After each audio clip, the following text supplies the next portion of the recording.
Hello दोस्तों, आप सभी का स्वागत है आपके अपने यूट्यूब चैनल टीम विशाल एजुकेशन पर। आज की इस वीडियो में हम वैदिक संस्कृति से संबंधित टॉप 30 मोस्ट इम्पोर्टेंट क्वेश्चन करने वाले हैं और ये वीडियो का पार्ट 2 है, जिसमें प्रतियोगी परीक्षा में बार बार पूछे जाने वाले प्रश्न शामिल किए गए हैं। अगर आप किसी भी एग्जाम की तैयारी कर रहे हैं तो ये वीडियो आपके लिए काफ़ी ज़्यादा यूजफुल रहने वाली है। इसलिए वीडियो को आप शुरू से लेकर एंड तक जरूर देखें, क्योंकि हर प्रश्न आपके एग्जाम में काम आ सकता है। तो बिना किसी देरी के चलिए शुरू करते हैं आज के पहले प्रश्न से। ऋग्वेद में नदीत्मा के रूप में किस नदी का उल्लेख मिलता है? तो राइट आंसर हो जाएगा इस प्रश्न का ऑप्शन बी, सरस्वती। दोस्तों, ऋग्वेद में सरस्वती नदी का बहुत महत्वपूर्ण स्थान है। इसे नदीत्मा कहा गया है और नदीत्मा का अर्थ होता है नदियों में सबसे श्रेष्ठ या महान नदी। नेक्स्ट प्रश्न है, ऋग्वेद में सप्त सिंधु क्षेत्र मुख्यतः किस भौगोलिक क्षेत्र को संदर्भित करता है? तो ये करता है उत्तर पश्चिमी भारतीय उपमहाद्वीप को। ऋग्वेद में सप्त सिंधु शब्द का अर्थ है सामान्यतः 7 नदियों की भूमि से लिया जाता है। यह क्षेत्र मुख्य रूप से उत्तर पश्चिमी भारतीय उपमहाद्वीप से संबंधित माना जाता है। इस क्षेत्र में सिंधु नदी और उससे जुड़ी कई प्रमुख नदियां शामिल थीं। ऋग्वैदिक लोगों के जीवन में नदियों का कृषि, पशुपालन, आवागमन और धार्मिक गतिविधियों के कारण बहुत महत्व था। ऋग्वैदिक आर्यों की प्रमुख भाषा कौन सी थी? तो इनकी भाषा थी वैदिक संस्कृत। दोस्तों, ऋग्वैदिक आर्यों की प्रमुख भाषा वैदिक संस्कृत थी। इसी भाषा में ऋग्वेद के मंत्रों की रचना हुई। वैदिक संस्कृत बाद में विकसित हुई और शास्त्रीय संस्कृत से पुरानी और कुछ मामलों में अलग थी। ऋग्वेद की भाषा में प्राचीन शब्द, व्याकरण और उच्चारण की विशेषताएं मिलती हैं। ऋग्वेद में पुरंदर उपाधि किस देवता के लिए प्रयुक्त हुई है? राइट आंसर है इस प्रश्न का ऑप्शन बी, ये इंद्र के लिए। दोस्तों, ऋग्वेद में पुरंदर उपाधि इंद्र के लिए प्रयुक्त हुई है और पुरंदर का अर्थ है पुरों यानी किलों या दुर्रों को नष्ट करने वाला।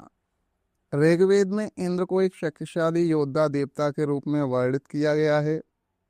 उन्हें वज्रधारी कहा गया है और वे वृत्र का वध करने के लिए भी प्रसिद्ध हैं और इसी वीरतापूर्ण रूप के कारण उन्हें पुरंदर कहा गया है। वैदिक साहित्य में ऋत की अवधारणा मुख्यतः किससे संबंधित थी? तो राइट आंसर है इस प्रश्न का ऑप्शन ए, ब्राह्मणीय एवं नैतिक व्यवस्था। वैदिक साहित्य में ऋत एक बहुत महत्वपूर्ण अवधारणा थी और इसका अर्थ है ब्रह्मांड में मौजूद प्राकृतिक, नैतिक और सामाजिक व्यवस्था जिसके अनुसार संसार का संचालन होता है।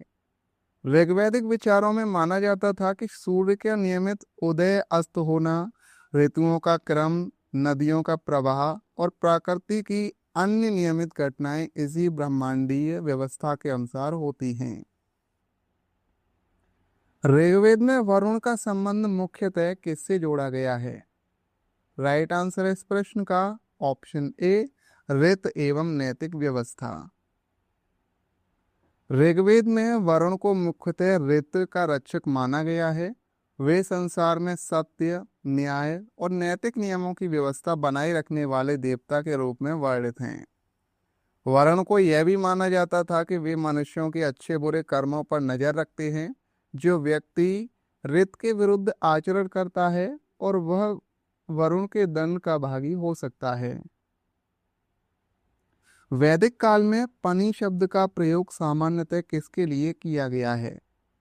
राइट आंसर है इसका ऑप्शन बी, व्यापारी या धन संपन्न समूह के लिए। वैदिक साहित्य में पनी शब्द का प्रयोग सामान्यतः ऐसे व्यापारी या धन संपन्न समूह के लिए मिलता है जिन्हें वैदिक ग्रंथों में अक्सर धन संचय करने वाले और व्यापार से जुड़े लोगों के रूप में चित्रित किया गया है।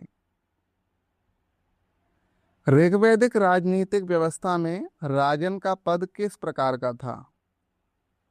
तो इनका पद था ऑप्शन बी, जनजातीय प्रमुख।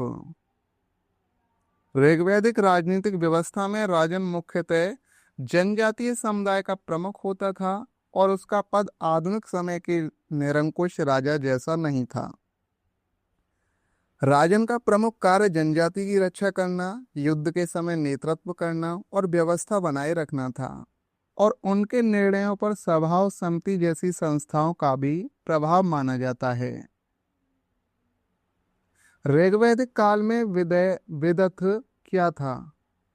तो राइट आंसर है ऑप्शन बी, एक महत्वपूर्ण सामाजिक राजनीतिक सभा या संस्था।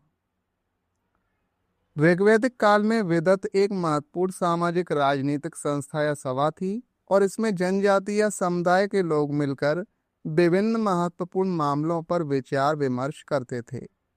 विदत का संबंध केवल राजनीति से ही नहीं था, बल्कि इसमें सामाजिक, धार्मिक और सामुदायिक गतिविधियां भी जुड़ी हुई थीं।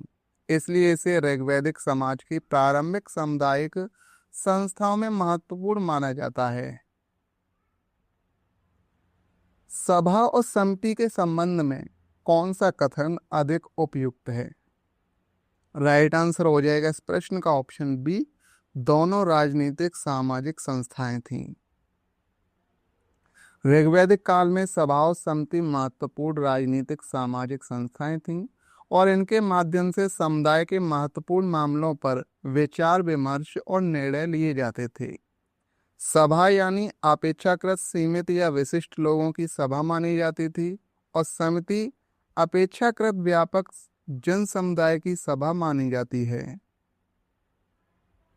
उत्तर वैदिक काल में राजनीतिक सत्ता में किसका महत्व बढ़ा? राइट आंसर है राजा एवं राज्य सत्ता का। उत्तर वैदिक काल में राजा और राजसत्ता का महत्व बढ़ने लगा। इसका मुख्य कारण था कि छोटे जनजातीय समूहों की जगह बड़े जनपद और राज्य विकसित होने लगे।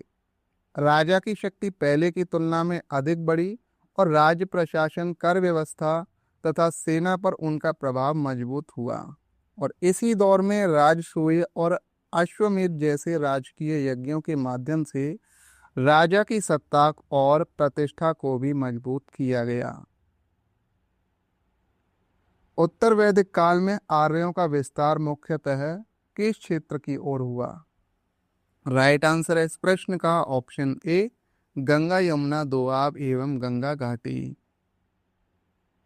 उत्तर वैदिक काल में आर्यों का विस्तार पश्चिमोत्तर क्षेत्रों से आगे बढ़कर गंगा यमुना दोआब और गंगा घाटी की ओर हुआ। इस क्षेत्र में कृषि के विस्तार और नई बस्तियों के विकास के साथ कुरु, पंचाल, कौशल और विदेह जैसे प्रमुख राजनीतिक केंद्र उभरे। विशेष रूप से लोहे के औजारों के बढ़ते उपयोग से जंगलों को साफ करने, कृषि योग्य भूमि का विस्तार करना आसान हुआ और इससे स्थायी बस्तियां और बड़े जनपद विकसित होने लगे। उत्तर वैदिक काल में कृषि के विस्तार में किस धातु का विशेष महत्व था? राइट आंसर है इस प्रश्न का ऑप्शन सी, लोहा। दोस्तों, उत्तर वैदिक काल में लोहे का विशेष महत्व बढ़ा। लोहे से बने कुल्हाड़े, हल के फाल और अन्य औजारों की सहायता से घने जंगलों को साफ करना और भूमि को कृषि योग्य बनाना आसान हुआ। इससे गंगा यमुना दोआब और गंगा घाटी में कृषि का विकास हुआ और स्थायी बस्तियों तथा बड़े जनपदों के विकास को बढ़ावा मिला। उत्तर वैदिक साहित्य में लोहे के लिए किस शब्द का प्रयोग मिलता है? राइट आंसर हो जाएगा इस प्रश्न का ऑप्शन बी, श्याम अयस या कृष्ण अयस। उत्तर वैदिक साहित्य में लोहे के लिए श्याम अयस या कृष्ण अयस शब्द का प्रयोग मिलता है। यहाँ अयस का अर्थ धातु से है, जबकि श्याम या कृष्ण का अर्थ काला या गहरे रंग का है। उत्तर वैदिक काल में लोहे के औजारों के उपयोग से जंगलों की सफाई और कृषि के विस्तार से मदद मिली, विशेषकर गंगा यमुना क्षेत्र में। उत्तर वैदिक काल में श्याम अयस का संबंध किस धातु से था? राइट आंसर है इसका ऑप्शन बी, लोहे से। वैदिक काल में बलि किससे संबंधित था? तो ये था ऑप्शन बी, राजा को दिया जाने वाला कर या उपहार। वैदिक काल में बलि शब्द का संबंध राजा को प्रजा द्वारा दिए जाने वाले कर, भेंट या उपहार से था, और प्रारंभिक वैदिक काल में यह संभवतः स्वैच्छिक भेंट के रूप में था, लेकिन बाद में यह राजकीय कर के रूप में अधिक व्यवस्थित हो गया। उत्तर वैदिक काल में भाग दुख का संबंध किससे माना जाता है? तो राइट आंसर हो जाएगा इस प्रश्न का ऑप्शन ए, कर संग्रह। दोस्तों, उत्तर वैदिक काल में भागदुग एक राजकीय अधिकारी था जिसका संबंध मुख्यतः कर या राजस्व संग्रह से माना जाता है। यानी कि राजा को प्रजा से जो उपज या कर का हिस्सा मिलता था उसे एकत्र करने का काम संबंधित अधिकारियों द्वारा किया जाता था, और भागदुग इसी कर संग्रह व्यवस्था से जुड़ा अधिकारी था। संग्रहित्र वैदिक प्रशासन में किस कार्य से संबंधित अधिकारी था? तो राइट आंसर हो जाएगा इसका ऑप्शन ए, कोष या राजकीय वित्त। वैदिक प्रशासन में संग्रहित्र का एक महत्वपूर्ण राजकीय अधिकारी था जिसका संबंध राजकीय कोष और वित्तीय व्यवस्था से माना जाता है, और यह राजा के धन संपत्ति तथा राजकोष से जुड़े कार्यों की देखरेख करता था। वैदिक काल में रत्नीनन किससे संबंधित थे? तो राइट आंसर है इसका ऑप्शन ए, राजा के प्रमुख अधिकारी या सहयोगी से। उत्तर वैदिक काल में रत्नीनन राजा के प्रमुख अधिकारियों और विशिष्ट सहयोगियों का समूह था, और ये राजकीय प्रशासन और महत्वपूर्ण कार्यों में राजा की सहायता करते थे। राजसूय के राय राजसूय यज्ञ के संदर्भ में रत्नीनों का विशेष उल्लेख मिलता है, और राजा द्वारा इन प्रमुख व्यक्तियों के घर जाकर उनसे संबंधित अनुष्ठान करना उनके शासन में उनके महत्व को दर्शाता है। राजसूय यज्ञ का प्रमुख उद्देश्य क्या था? तो इनका उद्देश्य था राजा की राजकीय प्रतिष्ठा एवं सार्वभौमिकता को स्थापित करना। राजसूय यज्ञ उत्तर वैदिक काल का एक महत्वपूर्ण राजकीय यज्ञ था, और इसका उद्देश्य राजा की राजकीय प्रतिष्ठा, सत्ता और प्रभुत्व को स्थापित करना था। इस यज्ञ के माध्यम से राजा अपने को एक शक्तिशाली शासक के रूप में प्रतिष्ठित करता था। नेक्स्ट प्रश्न है, अश्वमेध यज्ञ मुख्यतः किससे संबंधित था? तो राइट आंसर हो जाएगा इस प्रश्न का ऑप्शन ए, राजकीय प्रभुत्व एवं क्षेत्रीय विस्तार। अश्वमेध यज्ञ उत्तर वैदिक काल का एक महत्वपूर्ण राजकीय यज्ञ था। इसका संबंध मुख्यतः राजा की सत्ता, प्रभुत्व और क्षेत्रीय विस्तार से था। इसमें एक घोड़े को स्वतंत्र रूप से विभिन्न क्षेत्रों में छोड़ा जाता था। जिस क्षेत्र से घोड़ा गुजरता था वहां के शासक के सामने राजा की सर्वोच्चता स्वीकार करने या घोड़े को रोककर चुनौती देने का विकल्प होता था, और घोड़े को सफलतापूर्वक वापस लाने के बाद यज्ञ किया जाता था। वाजपेय यज्ञ किससे संबंधित था? राइट आंसर है ऑप्शन ए, राजकीय प्रतिष्ठा से संबंधित महत्वपूर्ण यज्ञ था। दोस्तों, वाजपेय यज्ञ उत्तर वैदिक काल का एक महत्वपूर्ण राजकीय यज्ञ था, और इसका संबंध राजा की प्रतिष्ठा, शक्ति और सामाजिक राजकीय स्थिति को मजबूत करने से था। इस यज्ञ में रथ दौड़ जैसी प्रतियोगिता का भी उल्लेख मिलता है, जिसमें राजा की श्रेष्ठता और शक्ति को प्रदर्शित किया जाता था। पुरुष सूक्त में किस सामाजिक व्यवस्था का उल्लेख मिलता है? राइट आंसर है इसका ऑप्शन बी, 4 वर्णों की अवधारणा। पुरुष सूक्त ऋग्वेद के दशम मंडल में मिलता है, और इसमें 4 वर्णों ब्राह्मण, राजन्य या क्षत्रिय, वैश्य और शूद्र का उल्लेख मिलता है।